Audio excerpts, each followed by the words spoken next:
Video பார்க்குற உண்மையான உள்ளங்கள் எல்லாருக்கும் மத்தியான வணக்கங்க. எல்லாரும் எப்படி இருக்கீங்க? எல்லாரும் நல்லா இருக்கீங்களா? எல்லாரும் நல்லா இருப்பீங்கன்னு சொல்லிட்டு நம்புகிறேன். நம்ம மாடி தோட்ட வீடியோ லாங் வீடியோவாக போட்டு ரொம்ப நாள் ஆகுது. சரி, இன்றைக்கி ஒரு லாங் வீடியோ போட்டுடலாம் அப்படின்னு சொல்லிட்டு தான் இந்த வீடியோவை ஸ்டார்ட் பண்ணியிருக்கேன். வீடியோ பிடிச்சிருந்தால் லைக் பண்ணி ஒரு ஷேரை பண்ணி விட்டுடுங்க. சப்ஸ்கிரைப் பண்ணாமல் வீடியோவை பார்க்குறவங்களா இருந்தால் சேனலை சப்ஸ்கிரைப் பண்ணி வச்சுக்கோங்க. வீடியோவை ஸ்கிப் பண்ணாமல் பாருங்கள். வெயில் அடித்தாலுமே நம்ம ஊரில் இப்போல்லாம் அப்பப்போ மழை பெய்யறதுனால ரோஜா பூச்செடி பாருங்கள், இப்போ ஓரளவுக்கு நல்லா துளிர் வந்துட்டுருக்கு. அந்த ஃபுல்லாக வெயிலாக இருந்த டைமில் தான் வந்து பார்த்திங்கன்னா ஒரு மாதிரி சரியாக வராமல் இருந்தது. இப்போ திரும்பவும் கொஞ்சம் கொஞ்சம் மழை ஸ்டார்ட் ஆகிறதுனால ரோஜா பூச்செடியெல்லாம் ஓரளவுக்கு துளிர் வர ஆரம்பிக்குது. நைட்டு பார்த்திங்கன்னா நம்ம ஊரில் நல்லா மழை பெஞ்சதுனால இன்றைக்கி செடிக்கெல்லாம் தண்ணி ஊற்ற வேண்டாம், ஏற்கனவே நிறைய மழை பெஞ்சு செடியெல்லாம் ஈரப்பசையோடு தான் இருக்குது அப்படின்னு சொல்லிட்டு செடிக்கு தண்ணி ஊற்றாமல் நான் ரெடி பண்ணி வச்சுருக்கேன் இல்லைங்களா எனர்ஜி வாட்டர், அதுதான் கொடுக்கலாம் அப்படின்னு சொல்லிட்டு ரெடி பண்ணிகிட்ருக்கேன். இந்த செடி பார்த்திங்கன்னா இது என்ன செடினே தெரியல, நடும்போது வெறும் குச்சி மட்டும்தாங்க இருந்தது. இப்போ பார்த்திங்கன்னா நல்லா துளிர் வந்திருக்குங்க, பார்க்குறதுக்கே அழகாக இருக்குது. ஏதோ ஷோ செடி அப்படின்னு சொல்லிட்டு என் ஃப்ரெண்டு ஒருத்தவங்க கொடுத்தாங்க, அதை தான் நட்டு வச்சேன். ரோஜாப்பூ செடியுமே இப்போ ஓரளவுக்கு நல்லா வந்துட்டுருக்கு. இந்த செடியிலுமே பார்த்திங்கன்னா இப்போ நல்லா அழகாக கனு வருது. இப்போ தான் ஓரளவுக்கு திராட்சை பழஞ்செடியெலாம் கூட ஓரளவுக்கு கொடி நல்லா படர்ந்துருக்கு. ஆனால் இன்னும் பந்தல் போடாமல் இருக்கேன், போடணும்.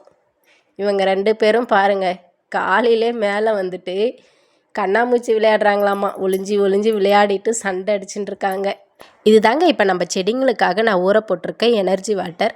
இது கிட்டத்தட்ட ஒரு வாரமாக இப்போ ஊறிட்டுருக்கு. இதில் என்னென்ன போட்டிருக்கேன் அப்படின்னு பார்த்தீங்கன்னா, வீட்டில் வந்துட்டு எக்ஸ்ட்ரா இந்த மாதிரி மீந்த காய்கறி வேஸ்ட்டாக போகுது இல்லைங்களா, அதுவுமே அதில் போட்டிருக்கேன்.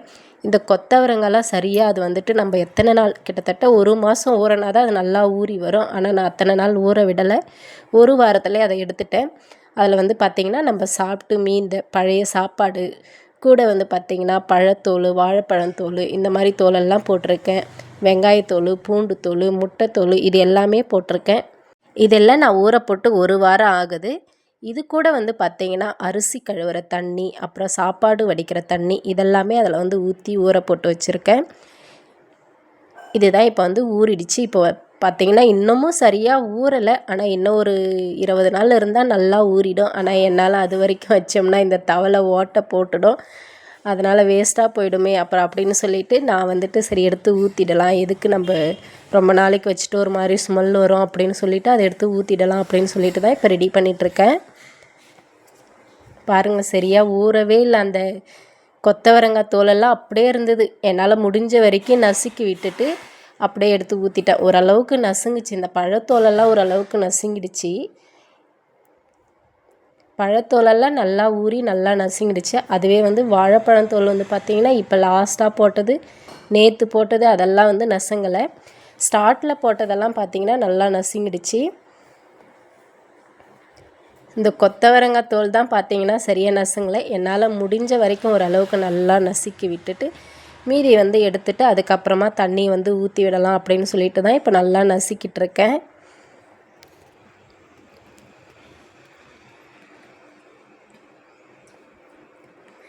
வேதா பாப்பா விளையாடிட்டு இருந்தவ வந்து பார்த்துட்டு, அம்மா இங்கே எந்த மாடுமா இருக்குது, மாட்டுக்கு தண்ணி கலக்கிற மாதிரி கலக்கிறம்மா அப்படின்னு கேட்குறா.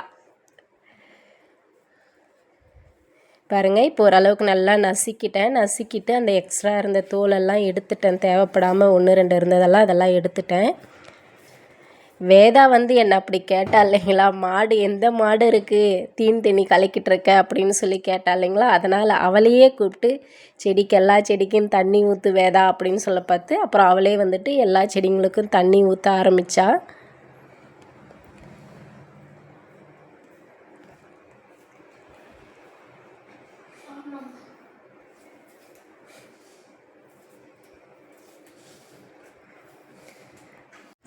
வேதா பாப்பாவும் புவனேஷ் தம்பியும் வந்து பார்த்திங்கன்னா விளையாடிட்டு இருந்தாங்க. அவங்கள கூப்பிட்டு தான் முதல்ல இந்த வேலையை முடிக்கலாம் வாங்க அப்படின்னு சொல்லிட்டு தண்ணி ஊற்றுங்க அப்படின்னு சொல்லிட்டு கலக்கி கொடுத்தேன் நான்.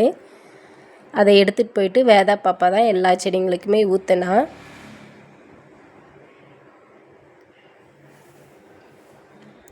பார்க்குறதுக்கு மாட்டுக்கு வைக்கிற தண்ணி மாதிரியே தாங்க இருக்குது. ஆனால் இது கொடுத்தோம்னா செடிங்களுக்கு பார்த்திங்கன்னா நல்ல ஒரு எனர்ஜியாக இருக்குங்க. நான் இதை கொடுக்காமல் விட்டேன்னா அந்த அரும்பு விடுறது, அப்புறம் வந்து பார்த்திங்கன்னா நல்லா துளிர் வர்றது, இதெல்லாம் கம்மியாக இருக்குது. இது கிட்டத்தட்ட ஒரு 20 நாளைக்கு இல்லை மாதத்துக்கு ஒரு டைமாச்சு இந்த மாதிரி கொடுத்துட்டு வந்தேன்னா அப்போ வந்து பார்த்திங்கன்னா மல்லிகைப்பூ செடி, அப்புறம் இந்த முல்லைப்பூ செடி, ரோஜா பூச்செடியெலாம் நல்லா துளிர் வருதுங்க. துளிர் வந்து அப்புறமா நிறைய மொக்கு கொடுக்குது. இதை வந்து பார்த்திங்கன்னா காய்கறி கம்போஸ்ட், அப்புறம் பழத்தோல் அதெல்லாம் தனியாக ஊற போட்டு நம்ம செல்வியக்கெல்லாம் இருக்காங்க இல்லையா, அவங்கெல்லாம் எப்படியோ வேறு ஒரு மாதிரியாக செஞ்சு செடிங்களுக்கு கொடுக்குறாங்க. எனக்கு அந்த மாதிரி செய்ய தெரியல. எனக்கும் சரியாக டைம் இல்லாதால நான் இந்த மாதிரி ஈஸியாக இருக்கிற மாதிரியே இதை செஞ்சுக்கிறேன். ஆனால் இது நல்லா எனர்ஜியாக இருக்குங்க. எனக்கு தெரிஞ்சு செடிங்களுக்கு நல்லா எனர்ஜியாக இருக்குது. பாருங்கள், இந்த ரோஜாப்பூ செடியிலுமே எவ்வளோ அழகாக கொழுந்து வந்துட்டுருக்குன்னு சொல்லிட்டு இப்போ வர ஆரம்பிச்சிது இந்த செடிக்கு. இந்த மாதிரி கொஞ்சம் கொஞ்சம் மட்டும் ஊற்றி விடுவேன். அப்புறம் நம்ம வீட்டில் இருக்கிற முட்டைத்தூள், டீ தூளெல்லாம் போடுவோம் அடிக்கடி. நம்ம செடிங்களுக்கு நான் நிறைய கொடுக்கறது இது மட்டும்தாங்க மெயினாக.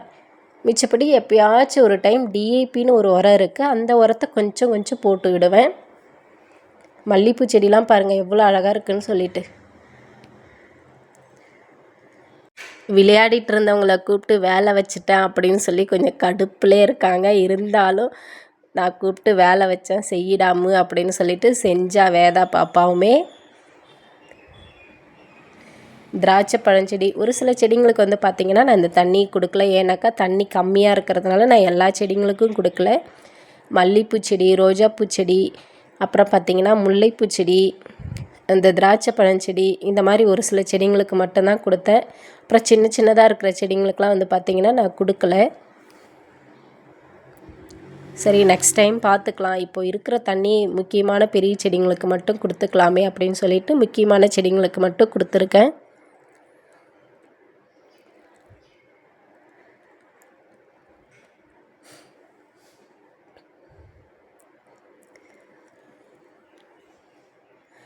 முல்லைப்பூ செடி பார்த்திங்கன்னா இப்போ தான் பூ பூக்க ஆரம்பிச்சிருக்கு. அது பூ முடிஞ்சதுக்கப்புறம் கட் பண்ணி விடணும். ஆனால் எந்த லெவலில் அதை கட் பண்ணணும், எப்படி கட் பண்ணி விடணுன்றதே எனக்கு சரியாக தெரியல. ஏற்கனவே கட் பண்ணி விட்டால் அந்த பூ பூத்ததை மட்டும் கட் பண்ணி விட்டால் ஓரளவுக்கு நல்லா தான் வந்தது. இப்போவும் அதே மாதிரி தான் கட் பண்ணி விடலாம் அப்படின்ட்டுருக்கேன். ஆனால் இருந்தாலுமே அதை ஓரளவுக்கு வேறு மாதிரி கட் பண்ணுறாங்க. அது எப்படின்றது எனக்கு தெரியல.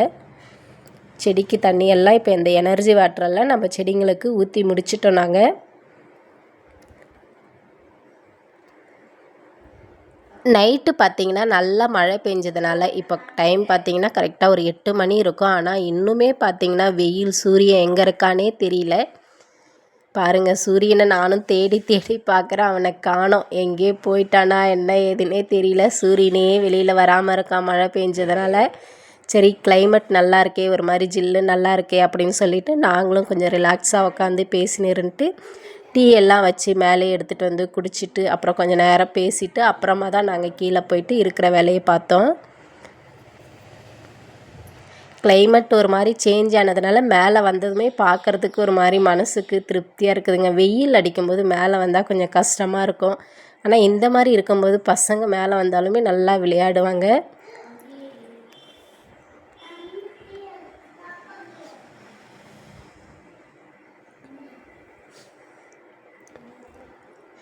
வெயில் நாள் போயிட்டு மழை நாள் ஸ்டார்ட் பண்ணதுக்கப்புறம் தான் நம்ம வந்துட்டு இந்த ஏற்கனவே நம்ம புதுசாக ரோஜா பூச்செடி, அப்புறம் திராட்சை பழச்செடி எல்லாம் வச்சுருக்கோம் இல்லையா, அதெல்லாம் லைனாக ஜோடிச்சு வைக்கணும். அது வரைக்கும் ஒட்டுக்காக கொஞ்சம் நிழல் படுற இடத்துல இருக்கட்டுமேனு சொல்லிட்டு ஒட்டுக்காக வச்சுருக்கேன்.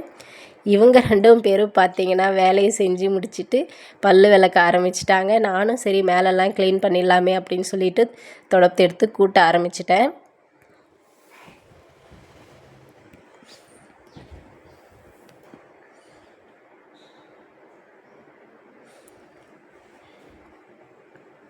பாருங்கள், புவனேஷ் எப்படி பல்லு விளக்குறான், வேதா இங்கே உக்காந்துட்டு பல்லு விளக்குறா. இந்த செடி பார்த்திங்கன்னா கற்பூரவள்ளி தழை. இது வந்துட்டு குழந்தைங்களுக்கு நிறைய நம்ம நாட்டு வைத்தியத்துக்கு தேவைப்படுமே அப்படின்னு சொல்லிட்டு வச்சுருக்கேன். இது பாருங்களேன், இந்த இலையெல்லாம் ஒரு மாதிரி ரோஜா இதழ் மாதிரி அழகாக வந்திருக்கு. இப்படி பார்க்குறதுக்கே ஒரு மாதிரி நல்லா இருக்குது. வேலையெல்லாம் முடிச்சுட்டு இப்போ நான் திரும்பவும் கீழே கிளம்ப போகிறேன். வீடியோ பிடிச்சிருந்தால் லைக் பண்ணுங்கள், ஷேர் பண்ணுங்கள், கமெண்ட் பண்ணுங்கள். சப்ஸ்கிரைப் பண்ணாமல் வீடியோவை பார்க்குறவங்களா இருந்தால் நம்மளுடைய சேனலை மறக்காமல் சப்ஸ்கிரைப் பண்ணி வச்சுக்கோங்க.